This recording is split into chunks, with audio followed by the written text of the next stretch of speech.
So my name is Pete, and today I'm going to talk about how to get people to use your open source project.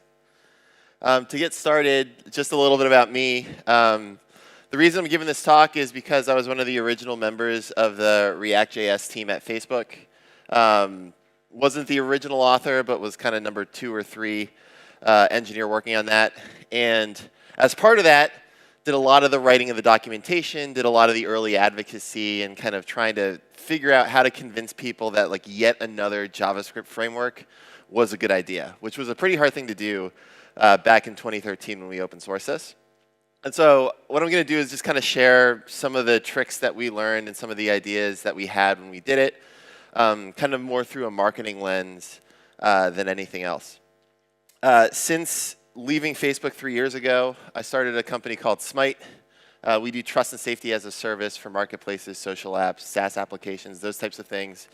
And I saw a lot of parallels between starting a company and doing sales and marketing to enterprise customers and improving the adoption of an open source project. And so I was just kind of struck by those parallels, as well as kind of taking a look at what open source projects were successful besides React and what did they share in common with React, and what open source projects were a little less successful or maybe successful in spite of their lack of marketing. So the agenda today, first of all, we're going to establish should anybody actually use your project? Is it worth, you should open source everything, but there's a difference between open sourcing something and convincing people to bet their business or their project on it. And I want to really focus in on that second thing. Like if you're open sourcing a project that you worked on for fun, go for it. But convincing people to use it is different. So we want to establish is it worth you convincing people to use your project?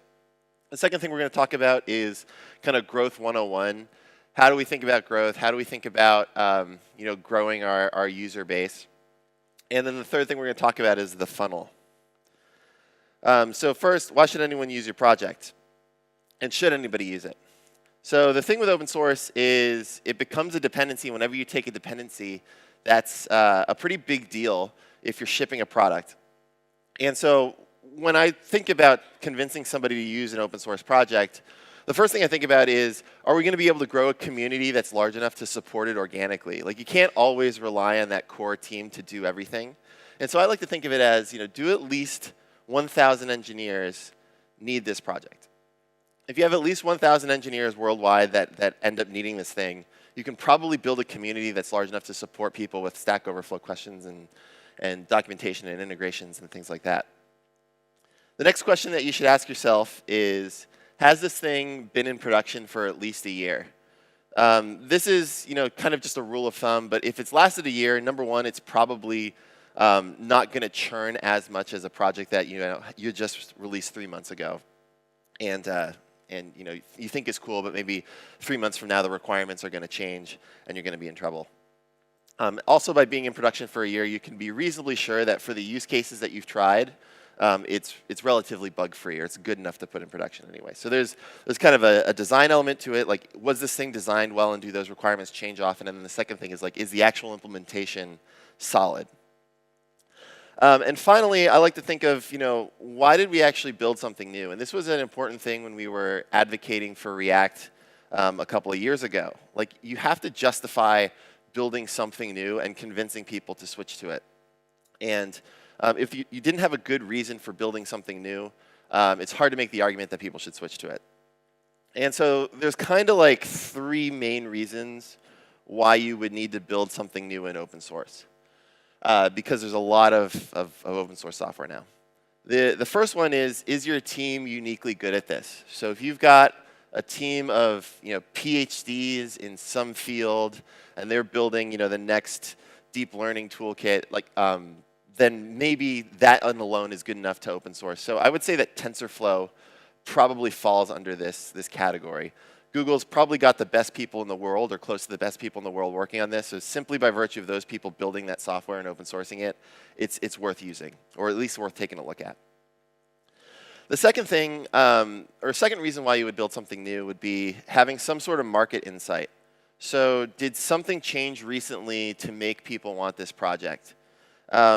a good example here is a couple of years ago, there weren't a lot of people doing VR. Now there's a lot more VR handsets in people's hands and a lot more developers trying to use VR. So creating a new open source VR toolkit probably makes more sense now than creating yet another web framework, just because the market is starting to shift. And it can shift it in multiple ways. So another example is that there's a lot of open source software around CI and continuous deployment and continuous delivery. And that's a trend that's actually relatively recent in the industry. So there's probably opportunities to take some infrastructure that you built internally and give it to everybody else, because people weren't developing in that style a couple years ago. Not only can you have a market insight, but you can also have a technical insight.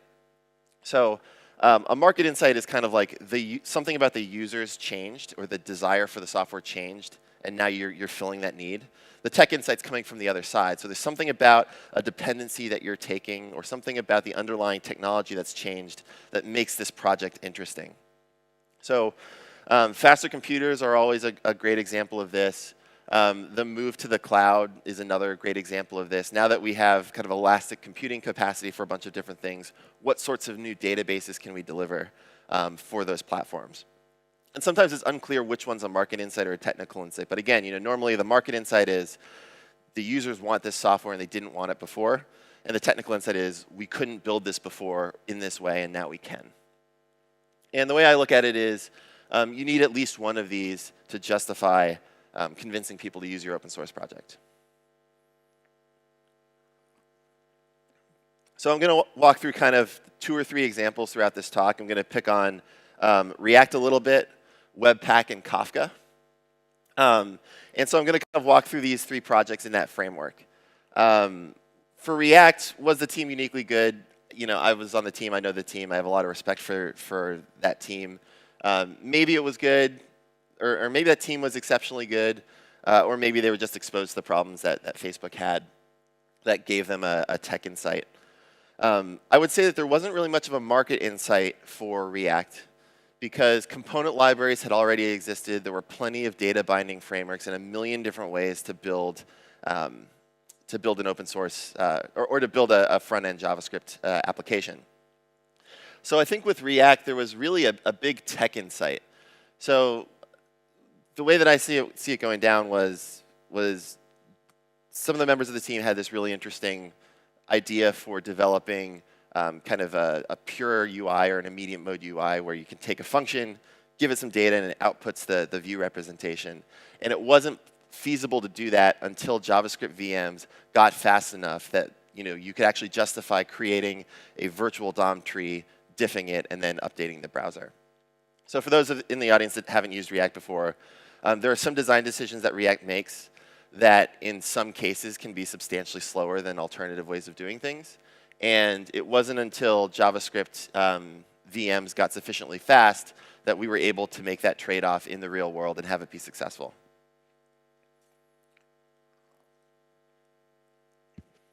There's a second project called Webpack, which is what's known as a JavaScript module bundler. And so I was kind of getting into Webpack in the very early days before they really had a lot of traction. And I think they had a really interesting market insight. And I think they actually took a market insight from the Google Closure compiler, or Closure tools, and then kind of ported it into their own project. But Webpack saw this market change where people were building bigger and bigger applications on the client side, and they were sending down more and more JavaScript. And the state of the art back then was concatenate all of your JavaScript into one giant file and send it down, and that's the most efficient way to deliver JavaScript. And what Webpack said was, no, a lot of times you don't need every single line of code in that JavaScript bundle. And so they built a feature called code splitting, where you could take only the features that the user needed at that time and deliver those to the client. And then if they have to download additional features, they can go and fetch those asynchronously. So a great example of this is if I'm on Instagram and I go to the newsfeed, I only have to download the newsfeed component. I don't have to download anything else. Only when I click on a photo or click on a user's profile link do I download the JavaScript that we need to render the profile page or the photo page.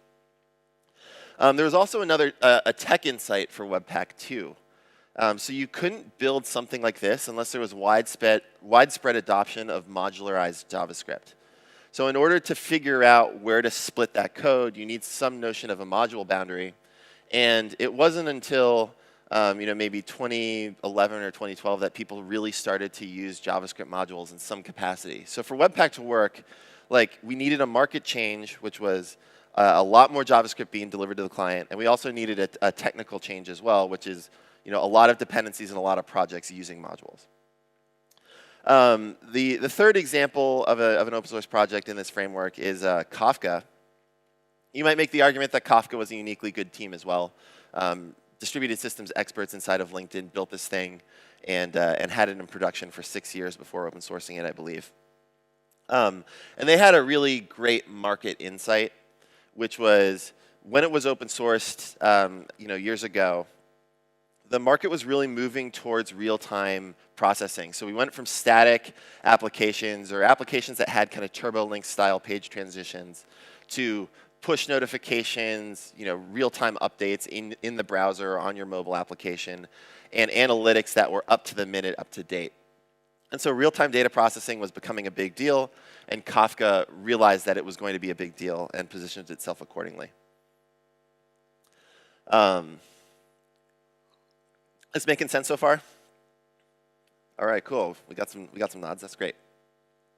So the next thing we're going to talk about is Growth 101. So let's assume that your project has a unique technical insight, a unique market insight, or your team is just really damn good and you think it's worth convincing people to take on your project as a dependency. How do we go about doing that? Well, we want to basically grow our user base because the reason why we want adoption of our open source project is so that the community becomes somewhat self-sustaining and that everybody can start to win with this technology. And it's not just like a marketing thing for our company. So the way that consumer applications and B2B applications often do manage their growth is through something called growth accounting. And you can grow your number of monthly active users or downloads or whatever metric you want to use by focusing on two things, by onboarding new users and by retaining existing users and converting them into advocates for your software. So on the retaining user side, if your project has been in production for a year and your engineers haven't quit yet, hopefully your project is pretty good and people will actually enjoy using it and will have the resources to be successful. But there's a number of very easy things that you can do to really improve this. The first thing is to make your error messages clear and actionable. And then as you're writing your code and as you're building your application, add in variants as you start to think of different failure cases. So the worst is when you're using a dependency and there's like a undefined is not a function error somewhere deep in the call stack. You want to be able to catch those errors way higher in the stack by adding lots of invariants or assertions to get really good error messages. Every error message should be actionable and should be easy to solve, or at least be clear where the problem is. And some of the most successful open source projects have links to the documentation in the error message. So you get an error in your console, it says click here to go to the page on our website about this error and the different ways that you can fix it. The second thing to focus on is tooling and integrations. Open source is a big deal. There's a lot of open source projects that all have to work together with each other, especially in the front end world, which is where I am a little more comfortable. And so when we first open sourced React, we really just worked with NPM, and we didn't work with any of the other module systems in the ecosystem. So AMD was big back then. Now ES6 is starting to replace CommonJS on the front end. And so one of the first things that we realized when we open source was people were like, hey, this doesn't work with require.js, or this doesn't work with Grunt or Gulp or whatever build tool they were using. And so we had to build a lot of those integrations in order to get those people that were interested in React to actually bring this to their job or actually bring this to their full-time project. Taking versioning seriously is always important. So Semver gets a lot of shit these days, but it's actually somewhat of a helpful framework. You really shouldn't break compatibility, certainly within a major version. But even between two major versions, you should have a clear deprecation such that when you use a deprecated API, you see a warning in the console, and then actually break that API in the next major revision. Distinguishing between dev and prod is another important thing that people look for. Your production build should obviously be faster than your development build, and your development build should obviously have better debugging and logging than your production build. But one important thing that some projects get wrong is that their behavior outside of performance should actually be identical, outside of performance and logging. So if you find yourself branching on if development do this, else in production do this, really make sure that you're looking at that through the lens of, is this just a debugging message? Is this just a kind of dead code elimination strategy? Or is this actually fundamentally changing the behavior? Because nothing worse is like having it work in development and then going to production and it breaking. Documentation is also obviously really important, and I'll cover that a little later. Support, though, is probably the most important thing for retaining users in your open source project. It's also really useful for recruiting contributors. And the strategy that we used with React was we picked 1 or 2 channels and we really built a community around those. So there's a number of different places that developers go to get support on these things. Sometimes they go to GitHub, sometimes they go to Stack Overflow, sometimes they go to your Google group, or maybe a Discord or a discourse forum. What we did is we picked 1 or 2 channels that we really supported, and we put the whole team on IRC, we put the whole team on a mailing list. And we really just said, if you want support for React, go to the IRC channel or email the mailing list. And that's where everybody is. And the idea here is that you want to consolidate the community in one place. It's a lot better than having to man a bunch of different channels. And what we ended up doing was supporting the community there for about a year. And then that community started to support Stack Overflow on their own. We had some people that had high karma on Stack Overflow and started answering questions.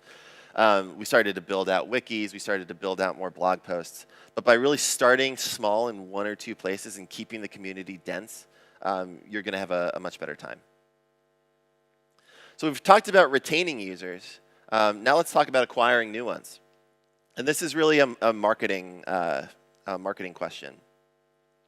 And marketing is kind of derpy. But if we're going to talk about this in a marketing sense, we want to really think about who we're marketing to and what their persona is. And then based on that persona, how do we actually market to them? So let's talk about what a persona is. There's this great book that everybody worships in Silicon Valley, probably a little too much. But it's interesting. I think it's worth reading. It's about how people adopt technology. It's called Crossing the Chasm, and the author talks about different personas of people as they adopt new technology. And he talks about this adoption curve, where there are innovators that make up a pretty small percentage of your overall user base, but they'll adopt kind of anything interesting in the early days, all the way to these kind of early majority, late majority, big chunks of users. And then there are laggards that are going to be very conservative in their technology adoption. What we're going to really focus on is the beginning, because, according to the book, once you cross this chasm from early adopters to early majority, your project or your product will have enough momentum to be moderately successful at least. So I'm going to talk about kind of earlier adopters and later adopters. I'm not going to really use the specific terminology in that curve. But the way it basically breaks down for the first couple years of your open source project is there's going to be a group of users that only care about different, and there's going to be a group of users that only care about better. And in the first couple months or first year of your open source project, you've really got to focus on different, because the people initially adopting your project have no reason to believe that your thing is strictly better. And your thing also probably isn't strictly better. And the way that you communicate to these people is not saying, hey, my project is way better. You don't say, hey, I had this uniquely awesome team and we're so much smarter than you, blah, blah, blah. Like, people don't believe that, because there's no such thing as a free lunch. So instead, you have to list the trade-offs. And you need to be able to communicate to these people in a style like this.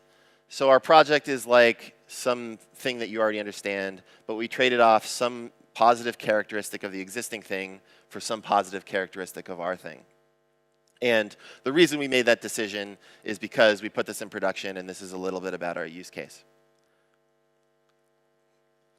So when we were talking about React, a lot of people would first reach to Angular because Angular had a similar idea of directives, which are kind of analogous to components. And it had data binding, and it was really popular, and it was from a company that everybody respected. And so when we would communicate to these people, we would say, hey, React is kind of similar to Angular, but we don't care about embedding a domain-specific language in markup, and we don't really care about non-programmers being able to use this thing. So if you look at the history of Angular, it started out as a way to sprinkle some attributes into HTML so that designers and rapid prototypers could build something quickly. And React just wasn't interested in that use case. Instead, we felt that by trading that off, or we could trade that off for doing everything in JavaScript, which will get you more expressive power, maintainability, and performance. The performance one everyone will argue over, but the maintainability and expressive power, I think, is pretty clear at this point to be not inaccurate. And why did we come up with this idea? Well, we built a lot of complex UI components at Facebook, and we thought that this was the right trade-off. Building complex individual UI components is a different story than building large applications. So React came out of teams that would build, type-ahead components and rich text editors and ad creation like little widgets, rather than like kind of large applications that are all put together. So React, I thought that this was some interesting messaging when we would approach these people. And we would say, yeah, you can build a to-do list application in Angular a lot faster and cleaner than you can in React. But when you start to build these complex user interactions like a type ahead, you'll start to really see the benefits of using something like React. We could do a similar exercise with Webpack. Webpack was moving into kind of a market, so to speak, that was pretty crowded. There was require.js, there was Browserify, and there were probably 10 or 20 other module bundlers that I don't remember right now. And so the pitch for Webpack was, Webpack is like Browserify, but we trade off implementation simplicity, usability, and community size for code splitting. And at the time, that was totally true. There wasn't much of a community around Webpack. The implementation still scares me to this day. And the config files have probably given tens of thousands of people nightmares. But you get code splitting, which you couldn't get anywhere else, which is a big deal. And why did they come up with this? Well, if you're delivering a large JavaScript application, you're going to wake up one day and have a 10 megabyte JavaScript bundle and be like, well, what can I do to solve this? And you've got to just carve out pieces of your application. And anyone who's done that knows that if your tooling doesn't help you, it can be a real nightmare. So let's talk about our third open source project example, Kafka. I struggled for the comparison on this one, so I went with RabbitMQ, but there's a lot of differences. But one example of how we could do this is we could say Kafka is kind of like RabbitMQ, but we trade out of order delivery and the maturity of the project for a simpler and more predictable data model. Kafka was actually pretty mature when it was open sourced, but this is, I think, kind of a fair representation or a way that you could communicate this. And why did they build it this way? Well, in their experience building real-time analytics pipelines at LinkedIn, they found this to be the right trade-off. And if you actually build any applications on Kafka versus something like RabbitMQ or Amazon SQS, you'll find that having a strict total ordering of events within one partition actually simplifies a ton of stuff. So this I actually think somewhat accurately represents Kafka. So we've talked about kind of some growth and personas and messaging. Let's talk about the funnel. So the title of this section is The Funnel, What Software Engineers Should Know About Marketing's Unifying Abstraction. I'm a big Kafka fan, if you couldn't tell, and they wrote a blog post years ago called The Log, What Every Programmer Should Know About Distributed Systems Unifying Abstraction. And if there's one unifying abstraction for sales and marketing, it's the funnel. So for those of you who don't know what a funnel is, we basically break up the life cycle of somebody. We start at the top with like the general population, and at the bottom is we have the thing that we want the person to do. So for example, at the top we might have every user reading Hacker News or every programmer in the world, and in the bottom we'll have users of my open source project or customers of my product. So for these kind of early adopters, they're probably going to discover it through some organic channel, like a Hacker News, like a Medium blog post, like Reddit. And we want to kind of think about the different stages in their life cycle and how we're going to work them through those stages. So they're going to start in some organic kind of aggregator, and we need something to catch their attention. Once we catch their attention, they're going to land on our website, and they're going to see the problem that we solve, and a bunch of people are going to leave because they don't have that problem, but some are going to stay. And then they're going to scroll down our webpage, and they're going to see, oh, like this, they're not saying this thing is strictly better for problem X. They're saying they trade off Y for Z. And if people are still on board, then we just want to make sure that they are convinced that this thing will work in their environment so that they're able to take this thing off the shelf, try it on a small project, and they're not going to lose a week of their valuable time to just try this experimental thing. Once we start to kind of get a little more traction around our open source project and we start to court some of those later adopters, this story changes a little bit. You know, they might still discover it through some sort of viral or organic channel, and they're still going to be interested in this problem. And the discussion is going to shift a little bit. These people are really less interested in tinkering with a new toy and trying out a new innovative idea. They really want to make their day-to-day job better. And so a lot of times in order to do that, they need to know who else is using it, because a lot of people don't have time to fully vet every single open source project that they use. And so as a heuristic or a proxy, they look at, all right, what other companies are using it? What other projects are using it? Who's taking this as a dependency? And then once they're there, the story starts to look a little bit similar to the earlier adopters. Is this thing easy to try? And oh, by the way, I have one or two other business requirements.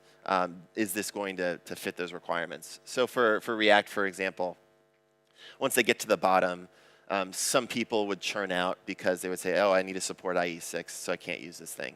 But if you're OK with IE8 and above, then you would generally be OK with React.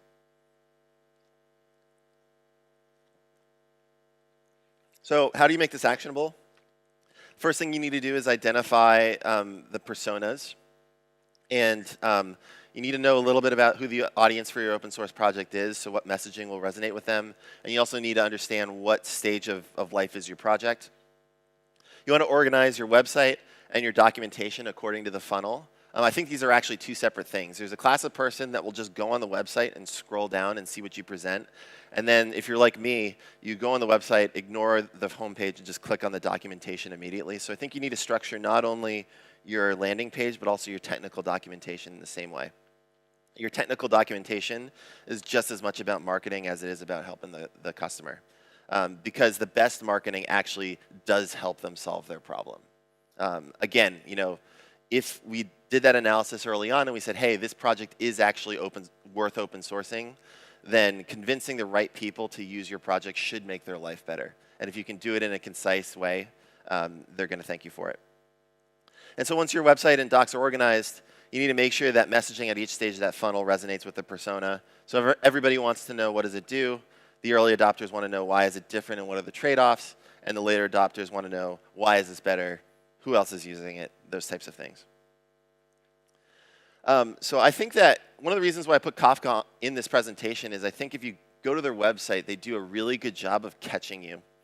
So if you go on their website, there's this giant text above the fold that says, Kafka is used for building real-time data pipelines and streaming apps. It is horizontally scalable, fault-tolerant, wicked fast, and runs in production at thousands of companies. Like, isn't that a really powerful message right there? They're clearly talking to these kind of later adopters who are starting to bring Kafka into, you know, their business and starting to bet on it. So they're talking about, you know, why is it, like, what does it do? Why is it better? And who's using it? Additionally, you can take a look at how they've organized their documentation. So if you go to the Kafka website, you click on documentation, it immediately takes you to this getting started page in the documentation. And it starts out with an introduction that describes what it does. It's got use cases, which tells you, again, what it does and also a little bit about who's using it. And then a quick start to get it going. And then it's got this ecosystem page, which tells you really who's using this, what integrations are available. So they've organized not only the website to kind of catch you, but also the documentation is set up to take you on that customer journey. So I think that they were really thoughtful about this and have done a great job.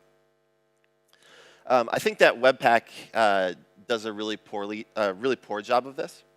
I'm a big fan of Webpack as a technology. They've redone their website a couple times now, and people still get confused. I always think it's interesting because I actually think, because I've been using Webpack for a while, it's actually pretty simple to set up. And for the common use cases that most people have, it's really a little bit of copy paste, and it works pretty well. But there are like thousands of people that just think it's so hard and get really, really confused.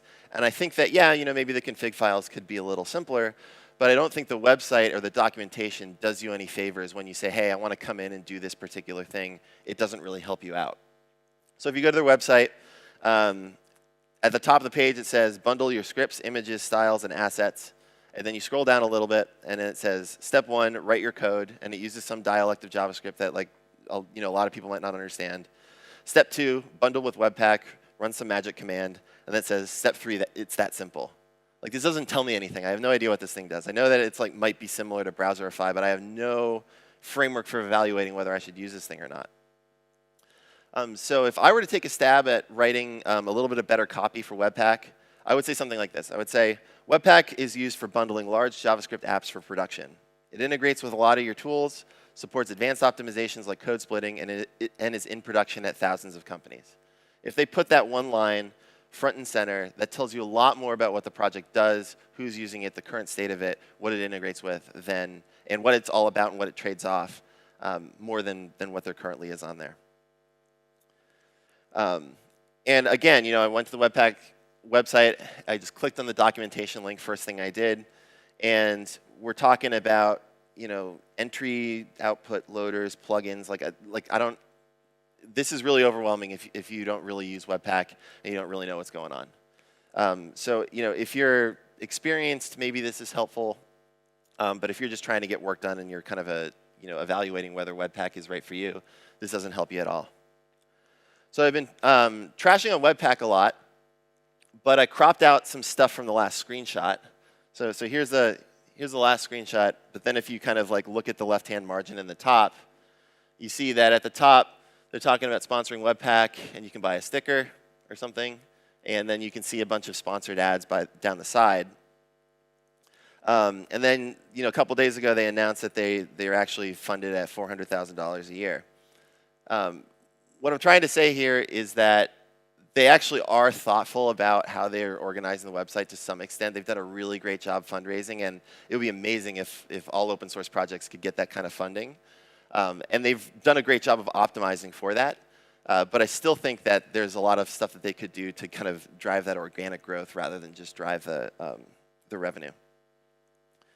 So just to recap our previous agenda, we talked about why anyone should use your project. There's some very simple criteria. You need to have a kind of market for it, so at least 1,000 engineers that want to use this thing. You need to have some sort of technical or market insight, unless you're in the rare situation where you truly have a super differentiated team. As you're starting to grow the project, start to think about everything in terms of growth accounting.